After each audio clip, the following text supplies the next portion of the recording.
Algo sobre as estátuas na garagem do meu avô não é normal. Eu nunca conheci meus pais, eu me lembro um pouco da minha mãe. Ela sumiu quando eu era pequeno e meu pai. Bom, eu soube que ele foi embora no dia que eu nasci, alguns até ligaram os pontos de meu pai ter algo a ver com o desaparecimento de minha mãe, mas eu não sei. Então fui criado por meus avós, eles eram rígidos, mas muito amorosos. Eu gostava particularmente de passar o tempo com meu avô. Ele me ensinou muito sobre como se tornar um homem, me mostrou como fazer a barba e falar com as mulheres. Ele até me disse como lidar com a dor de cabeça depois do meu primeiro rompimento. Eu sabia que, como meus avós eram muito mais velhos do que eu não tinha tanto tempo quanto gostaria, mas apreciei cada minuto disponível. Quando eu tinha 16 anos, meu avô foi diagnosticado com algum tipo de demência. Era perceptível, sua mente parece vagar trazendo as coisas mais estranhas. Partiu meu coração vê-lo dessa forma.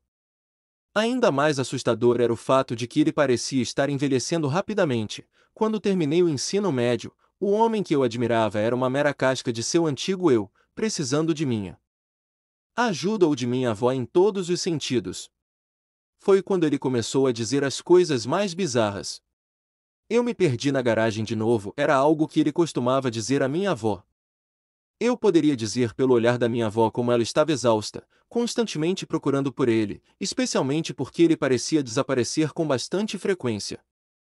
Uma vez que não conseguimos encontrá-lo por quase 8 horas, ficamos absolutamente desesperados e telefonamos para a polícia, mas como sempre o encontraríamos escondido em um dos cantos de nossa garagem. Eu sempre odiei nossa garagem, algo nela sempre me deixou com um sentimento de angústia, principalmente quando eu era criança. Lembro-me de meu avô me mandando buscar algo em nossa segunda geladeira que estava guardado na garagem. Para chegar lá tinha de percorrer um pequeno corredor que ligava o pequeno abrigo para carros a nossa casa. Não sei por que foi construído assim, mas foi, e cada vez que tinha de atravessar aquele corredor mal iluminado, segurava a minha respiração. Embora nada nunca acontecesse, eu tinha medo, e via os vultos passeando. Uma vez que entrava na garagem, minha angústia não cedia completamente, a sensação de vazio fervilhava no ar enquanto um fedor rançoso penetrava na atmosfera, deixando o pequeno espaço completamente devastador. Embora nada nunca tenha acontecido, eu sempre pegava o que quer que fosse para recuperar e voltar o mais rápido que minhas pernas pequenas permitiam, embora este dia fosse um pouco diferente. Este é o dia em que notei a estátua pela primeira vez. Era estranho, deslocado, já que meus avós não eram muito colecionadores de arte, mas ainda mais perturbador era a estátua de uma mulher. A escultura tinha cerca de 1,70 m de altura e naquela época era praticamente da minha altura, então quando entrei na garagem me deparei com a cena mais horripilante. A própria estátua parecia tão apavorada quanto eu, a mulher tinha um olhar de puro horror, eu podia literalmente ouvir seus gritos em minha imaginação, para dizer o mínimo, quase me molhei. Não me preocupei em pegar o que meu avô me mandou buscar, em vez disso, voltei correndo chorando. Foi quando eu colidi com ele. Ele me agarrou pelos ombros com firmeza e olhou bem nos meus olhos. "O que foi, garoto?" ele perguntou com uma voz severa. Continuei chorando enquanto minhas palavras abafadas tropeçavam umas nas outras tentando contar a ele sobre a estátua horrível. Acho que ele entendeu o que eu disse porque foi quando ele me deu um tapa forte no rosto. Diga o que quiser sobre as gerações mais velhas, mas elas não toleravam bobagens. Então, pensando bem naquela época, não culpei meu avô por fazer o que fez. Depois de me bater, ele me arrastou de volta para a garagem pelo braço, praticamente quebrando-o do meu corpo. Ele então me empurrou em direção à estátua, deixando-me mais uma vez cara a cara com um pesadelo. "Olha, rapaz, olha! É só uma estátua, não vai te machucar", ele me disse com raiva. No momento eu me senti bobo por ter medo disso e rapidamente enxuguei minhas lágrimas enquanto me recompunha. "Onde você conseguiu, vovô?" Eu choramingui. Ele bufou e depois abriu o maior sorriso que eu já ouvi dar, como se eu tivesse feito uma pergunta profunda. "Eu coleciono coisas bonitas, filho. Quanto mais bonitas, mais eu quero", ele me disse enquanto passava a mão pela expressão apavorada da estátua. Foi quando seu sorriso caiu e sua carranca estoica voltou. "Não toque nela, está me ouvindo?" "Deixe em paz", ele ordenou. Fiz o que me foi dito e daquele dia em diante, sempre que tinha que entrar naquela garagem, simplesmente ignorava as estátuas, visto que meu avô parecia colecionar mais delas. Cada um demonstrando sua própria expressão de medo, fiquei apavorado, mesmo que a sensação de pavor persistisse nas vezes que eu teria que entrar na pequena sala. Mesmo quando envelheci, sempre senti como se aquelas estátuas estivessem olhando para mim, seus olhos seguindo cada passo que eu dava. Uma vez perguntei à minha avó sobre elas e ela me disse a mesma coisa que meu avô me dizia quando eu era criança, que gostava de coisas bonitas. Mas não são bonitas, são horríveis, vovó. Eu disse a ela. Acho que a beleza está nos olhos de quem vê, ela me disse com sua voz cansada. Algo ainda mais estranho era como as estátuas mudavam constantemente, às vezes meu avô teria várias e outras vezes ele poderia ter apenas uma e cada vez seria de uma mulher diferente, mas sempre com o mesmo olhar de terror. Minha curiosidade pelas obras de arte anormais nunca me escapou, apenas aprendi a desviar o olhar sempre que tinha que entrar lá, principalmente para procurar meu avô. À medida que a demência se apoderava do meu modelo masculino, aproveitei a oportunidade para começar a jogar fora as monstruosidades, cada vez levando uma escondida pelos fundos e jogando-a em nossa lixeira. Nenhum dos meus avós sabia.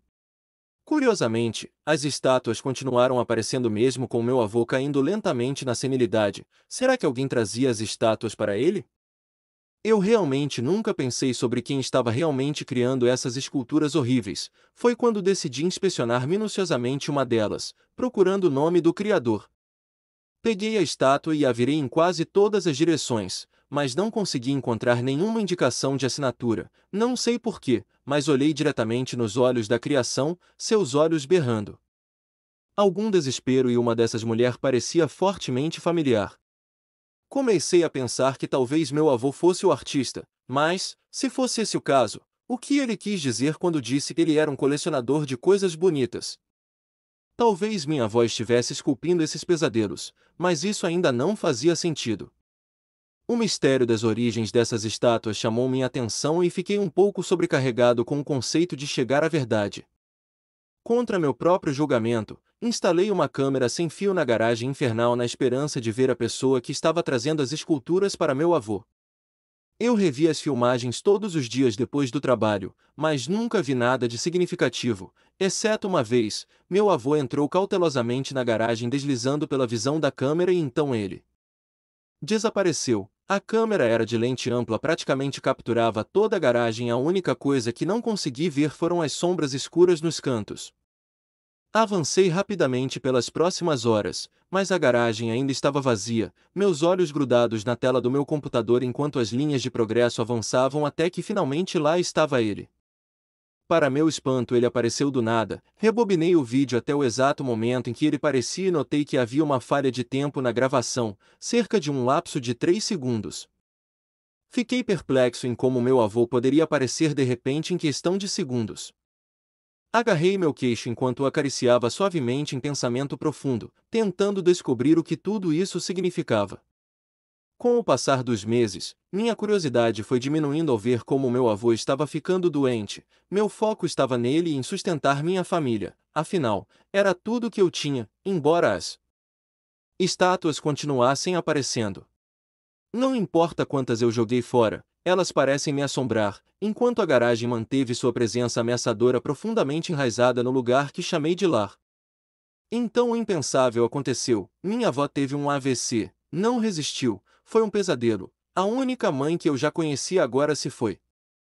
Agora éramos só eu e meu avô sozinhos na casa. Eu tinha que observar cada movimento seu desde que ele continuava desaparecendo.